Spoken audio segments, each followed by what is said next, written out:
Europe 1, 6h, 9h. Lionel Gougelot. Joyeuse fête à tous et merci d'avoir choisi Europe 1 pour vous réveiller. 6h43, Europe 1 matin se poursuit à présent, Lionel, avec votre invité éco. C'est Alain Fontaine, président des maîtres restaurateurs français. Bonjour Alain Fontaine.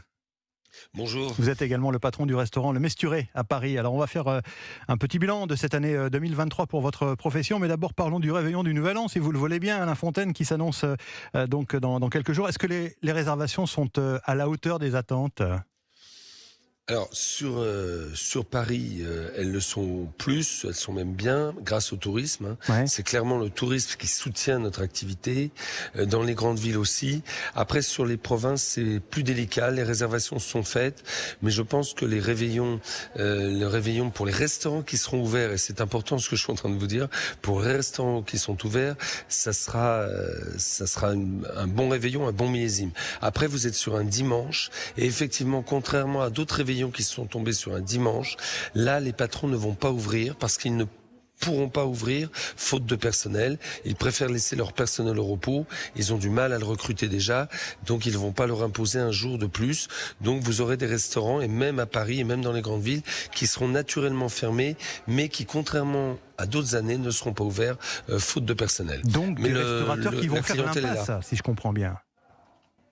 Oui, mais ça, c'est malheureusement, je dirais, depuis la réouverture après le Covid, c'est monnaie courante. On a vu ça pendant les vacances, on est sur une autre saison, mais on a vu ça pendant les vacances où effectivement, des restaurants de plage, des restaurants en bord de mer, dans des endroits très touristiques, fermaient un jour, 2 jours par semaine, faute de personnel. C'est vraiment un problème de recrutement, et donc on est devant une situation extrêmement bizarre où on a la clientèle, mais on n'a pas le personnel pour les servir. Quel bilan vous faites pour 2023 ? Vous avez pris, vous également, dans vos entreprises, vous avez pris de plein fouet les conséquences de la baisse du pouvoir d'achat, Alain Fontaine ? Clairement. Alors tout s'est conjugué. Alors si vous voulez, depuis 2015, avec la situation tragique que nous avons vécue, depuis 2015, on a l'habitude d'être dans cette lessiveuse avec ces stop and go depuis longtemps. On a eu bien sûr les attentats, on a eu les gilets jaunes, on a eu la première grève des retraites, sur les retraites, on a eu le Covid, et puis on a eu bien sûr les événements sociaux de 2023, les émeutes de 2023, et on a été fortement impacté. Alors on est impacté par l'inflation des denrées alimentaires, entre plus 15 pour certaines, plus 20 pour d'autres. Et puis, donc ça fait une moyenne, on a réussi à 10, 12%, 13%, mais c'est très important quand même. Et puis bien sûr, l'inflation sur la matière, sur les énergies, alors tout ça est en train de s'essouffler, certes, mais ça a laissé des traces dans les trésoreries considérables. Et les énergies commencent à se stabiliser, sauf pour les contrats qui ont été signés, effectivement, avec des clauses qui leur imposent des tarifs assez importants, mais qu'ils pourront résilier relativement simplement, mais c'est compliqué quand même de ce côté-là. Alors oui, les émeutes, on les a touchés, nous ont touchés de plein fouet, et aussi les grèves. On évoquait hier sur Europe 1 la hausse des défaillances d'entreprises en 2023, notamment dans les PME, et donc la restauration n'a pas été épargnée, Alain Fontaine. Alors les dépôts de dossiers de faillite sont à plus 28% par rapport à 2022. Alors ça veut dire quoi ? Ça veut dire qu'on a l'impact Covid qui est là. 2022, certains bénéficiaient encore de certaines subventions et les trésoreries allaient plutôt bien parce qu'il y avait le fonds de solidarité qui était en place.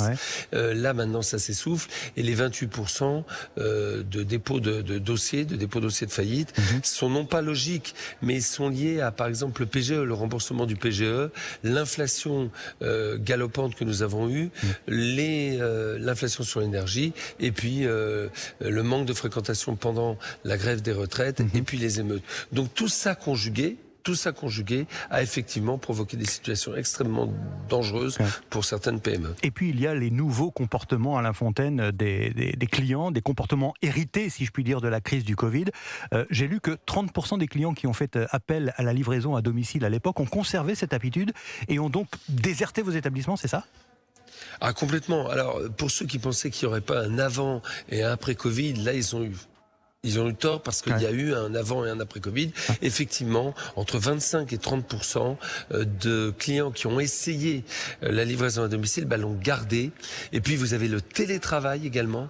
Donc, si vous voulez, le midi, on a perdu Alors, à peu près sur toutes les régions, à peu près 30% de clientèle sur le midi. Donc, c'est important. C'est énorme. C'est important. C'est énorme. Et puis, le soir, bien sûr, on a encore de la livraison à domicile, mais moins, si vous voulez. Donc, si vous voulez, les restaurateurs, on est en bout de ligne. Il faut jamais l'oublier, on est en bout de ligne. On est un loisir, on est plein de choses. Donc, l'inflation, le pouvoir d'achat en baisse, plus des habitudes alimentaires différentes, ont effectivement provoqué un gros problème. Alors, pardon de n'évoquer que les sujets qui fâchent, Alain Fontaine, mais... Il n'y a pas que. Le gouvernement a autorisé pour l'an prochain l'utilisation du fameux ticket restaurant, vous le savez, pour l'achat de produits alimentaires. J'ai lu que votre confrère Thierry Marx chiffre le manque à gagner pour votre profession à 200 millions d'euros. Vous confirmez cet ordre de grandeur ? Non, alors je peux pas le confirmer. Pourquoi ? Parce que je trouve que les organisations professionnelles, quelles qu'elles soient, et là je vise pas mon confrère Thierry du tout. Non, mais c'est pour comprendre, simplement. C'est simplement, ça fait très longtemps que les tickets restaurants sont fléchés vers d'autres dépenses. Ça va dans les boulangeries, ça va dans la grande distribution pour acheter des sandwichs et tout cela. Donc je trouve un petit peu indécent en ce moment qu'on s'alarme de cela, parce que ça fait 20 ans que ça dure, ça fait 20 ans que le ticket restaurant a été initialisé sur d'autres sujets que sur les restaurants proprement dits. Donc il est peut-être temps de le changer, de l'appeler ticket restauration. Et puis on attend d'Olivia Grégoire, de l'État, une rénovation de ce ticket restaurant. On a d'autres sujets sur le ticket restaurant. Vous êtes à 25 euros, excusez-moi, à 25 euros plafonnés. Vous êtes à 25 euros plafonnés sur les tickets restaurants, et vous avez des gens qui sont en télétravail et qui ne peuvent pas les dépenser. Donc, résultat des opérations, il faudrait déplafonner pour les restaurants par exemple qui font du fait maison, pour les restaurants qui font du fait maison, que les gens puissent déplafonner à hauteur de 200 euros et qu'ils puissent faire un bon repas. Et on ne perdrait pas autant d'argent que cela. Il faut vraiment rénover le ticket restaurant qui était un vieil acquis social. Et aujourd'hui, on ne peut pas empêcher une mère de famille avec 25 euros. Elle nourrit sa famille. Évidemment. Donc nous, on doit être solidaires aussi. Oui, il va y avoir un manque à gagner, mais il faut savoir que tous les restaurants ne prennent pas tous les tickets restaurants. Loin de là. Il y a beaucoup de restaurants qui ne prennent pas les tickets restaurants. Donc je crois qu'il ne faut pas s'alerter trop quand même. D'accord. En tout cas, le message est retenu. Merci infiniment, Alain Fontaine, d'avoir été en ligne ce matin sur Europe 1, président des maîtres restaurateurs français, patron du Mesturé à Paris. Bon réveillon quand même pour ce dimanche soir. Ça va bien se passer. Bon réveillon ça à vous. Ça va très bien se passer. Et à vos salariés qui sont mobilisés pour le plaisir des clients et pour le passage de la nouvelle année. Merci infiniment d'avoir été en ligne ce matin. Bonne journée. Merci beaucoup. Merci.